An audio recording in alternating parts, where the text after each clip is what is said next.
Hello, boys and girls. This is Grandma Priscilla, and I'm here to read bedtime stories to you. Some of you may not have someone who will read to you, and everyone loves a good story to go to sleep. So I'm here, and I'll be here all the time to read stories to you. So I hope you'll keep tuning in and listen. Sometimes I'm going to tell you stories about when I was a little girl, the same stories that my grandchildren love. And then sometimes I'm going to read stories to you that other people have written, but they're such good stories that they've been around for a long, long time. So I hope you'll enjoy them. And here we go. We're going to start with one called Jack and the Beanstalk.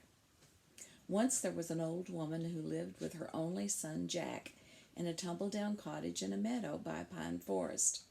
The old woman and her son were very poor, and they were getting poorer as each winter passed.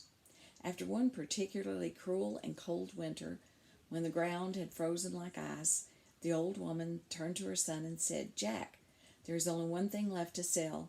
You must take the old brown cow to market tomorrow and sell her for meat. She is all that is left between us and starvation, so mind that you get a good price for her." So the next morning Jack took the old brown cow and started the long journey into town. Halfway through his journey, Jack stopped to eat his crust of bread. Just then a farmer passed by and stopped to chat. After Jack told the farmer that where he was heading and why, the farmer looked at the old cow and scratched his chin thoughtfully. He put his hand in his pocket and said to Jack, "I'll swap you these dried beans for your old brown cow." Jack looked at the beans in the farmer's hand and shook his head. "I'm sorry," he said, "but I must take the old brown cow to sell at the market, so that my mother and I can buy bread." The farmer promised Jack that if he would swap the cow for the beans, that Jack would make his fortune. Jack finally agreed and went home with the beans in his pocket. When he got home, he told his mother about his adventure, but his mother cried when Jack told her that the old brown cow was gone and all that he had were dried beans. She snatched the beans from Jack's hand and threw them out the window in anger. Just as dawn was breaking, Jack woke up to discover a huge beanstalk had shot up during the night right outside his window. He ran outside and looked at the huge beanstalk, and it was taller than even the tallest trees in the nearby pine forest, and disappeared into the clouds. Jack decided to climb the beanstalk. Jack climbed and climbed. He climbed so high that when he looked down, the tumble-down cottage was a tiny speck far below. The top of the beanstalk was still out of sight, so he climbed some more. Eventually, Jack climbed through the clouds and was amazed when he got to the top of the stalk to discover another land, very different from the one he'd left below. Everything was huge. The trees were enormous, the grass came up to Jack's shoulder, and in the distance was the largest castle he'd ever seen. Just as Jack was starting out towards the castle, he heard a thunderous rustling in the grass behind him, and he looked around to see a huge giantess towering over him. Not much meat on those bones," she said, "so I won't bother to eat you. However, you might come in handy around the house to do all the boring old chores." And with that she picked Jack up and popped him into the pocket of her apron and carried him into the castle. On the way she warned Jack not to let her husband, the giant, see him. "The last houseboy I had was made into jam, and he's looking for another to pound into bread," she said quite calmly. Soon Jack felt the castle shudder at the approach of the giant, and he hid behind the coal scuttle. "Fee, fi, fo, fum," roared the giant. "I smell the blood of an Englishman. Be him alive or be he dead, I'll grind his bones to make my bread." "Don't be silly," said the giantess. "You've never once changed your socks, and it's your feet that you can smell." Satisfied with this answer, the giant sat down and started to count his money. Jack sneaked a peek from his hiding place and saw a mountain of gold coins piled high on the table. Then the giant scooped it all back into the bag, put his feet on the table, and fell sound asleep. When the thunderous snores convinced Jack that it was safe, he sneaked up on the table. The bag was within reach, and Jack dragged it to the edge of the table, where it fell with a tremendous clunk on the floor. The giant slept on. Quickly, Jack climbed down and dragged the bag to the castle door and down to the meadow and then down, down, down the beanstalk. When Jack finally got back with his treasure, he showed it to his mother, who hugged him with joy and warned him never to climb that beanstalk again. But Jack decided that he would go back to the castle to find some more treasures, and when morning came again, he got dressed and went down to the beanstalk to start the long climb all over again. Before he left the house, he tied a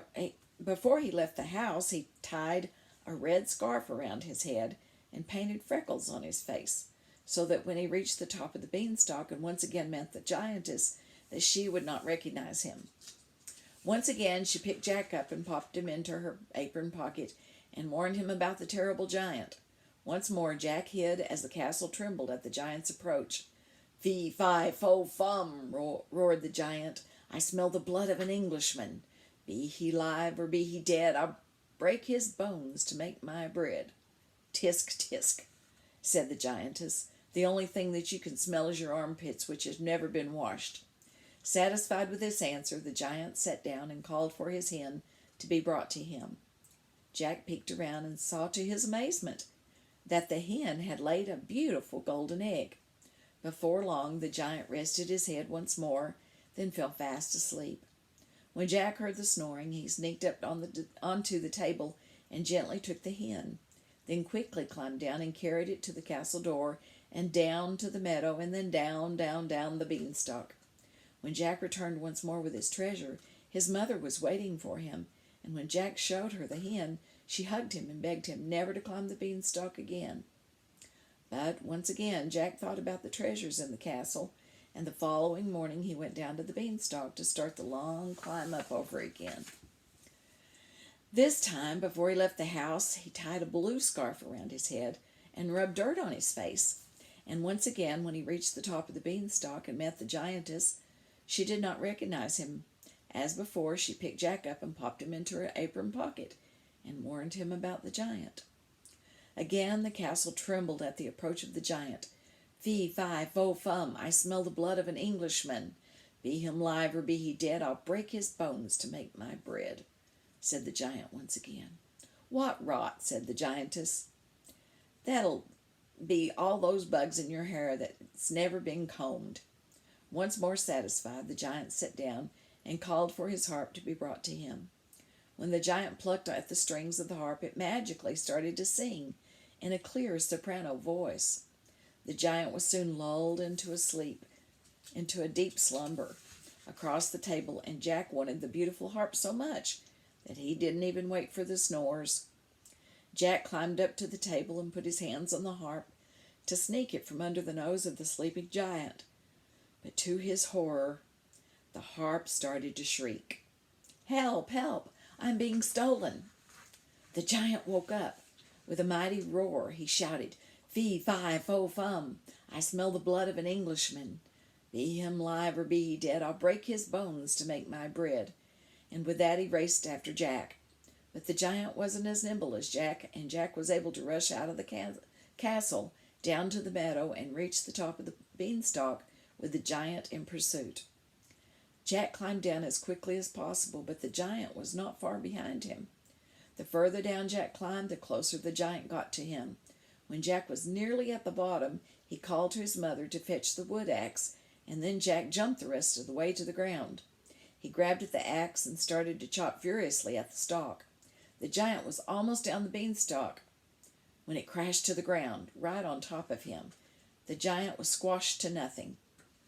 Now, with all the gold they had, Jack and his mother never needed to worry about money again.